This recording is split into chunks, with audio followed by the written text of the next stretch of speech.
రాజ్యాంగంపై మోదీ అమిత్ షా దాడి, కాంగ్రెస్ నేత రాహుల్ గాంధీ ఫైర్. రాజ్యాంగంపై ప్రధాని నరేంద్ర మోదీ, కేంద్ర హోంమంత్రి అమిత్ షా దాడి చేస్తున్నారని కాంగ్రెస్ అగ్రనేత రాహుల్ గాంధీ ఫైర్ అయ్యారు.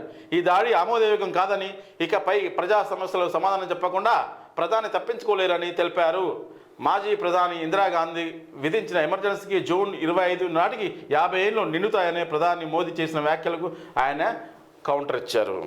అన్న రాహుల్ గాంధీ రాజ్యాంగంపై మాటికి రాజ్యాంగం గురించి వెళ్తుంది. రాజ్యాంగాన్ని మీరు ఎట్లా వాడుతున్నారు? 21 నెలలు చీకటి రోజులు గడిపారు దేశానికి. ఇప్పుడు 21 నెలలు ఇట్లా చేయగలుగుతారా? ఇప్పుడు అంత ఉందా సమర్థత ఎవరి దగ్గర? ఇందిరాగాంధీ ఇందిరాగాంధీ ఎట్లా చేసింది? 21 నెలలు భారతదేశాన్ని చీకటి కొనలను ముంచిపడేసింది. ఆమెకు పర్సనల్ గడిచోటి, పర్సనల్గా కొన్ని సాల్వ్ చేసుకోవడానికి. ఎందుకు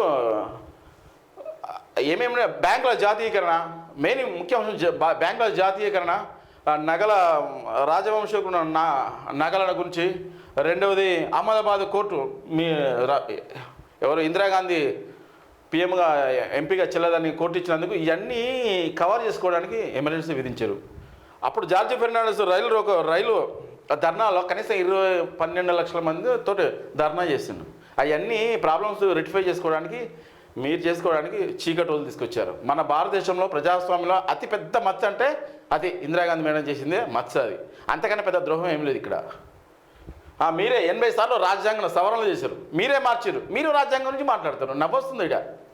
మీరే రాజ్యాంగం గురించి మాట్లాడుతున్నారు. అదే డాక్టర్ బిఆర్ అంబేద్కర్ని ఎన్నిసార్లు అవమానించారు మీరు? కనీసం ఆయనకు భారతరత్న అవార్డు ఇచ్చిరా? ఆయన చిత్రపటం పార్లమెంట్లో పెట్టారా? మీరు మాటికి రాజ్యాంగం అని చెప్తున్నారు. ఇప్పుడు మీరు చేసే ఇక్కడ తెలంగాణ చేసే రాజ్యాంగంగానే చేస్తారా? పార్టీ ఫిరాయింపులు ప్రోత్సహిస్తున్నారు కదా, ఇది రాజ్యాంగపరంగా జరుగుతుందా? 26 మంది ఎమ్మెల్యేలను మీ పార్టీలో విలీనమయ్యేదాకా వాళ్ళని హోల్డ్ చేసి ప్రసాద్ సార్ తోటి అదే స్పీకర్ తోటి హోల్డ్లో పెట్టించి గేమ్ ఆడి ప్రజాస్వామ్యం కూలీ చేసేది మీరు, ఎవరు కాదు. మళ్ళీ మా రాజ్యాంగం గురించి మాట్లాడతారు కాంగ్రెస్ వాళ్ళు.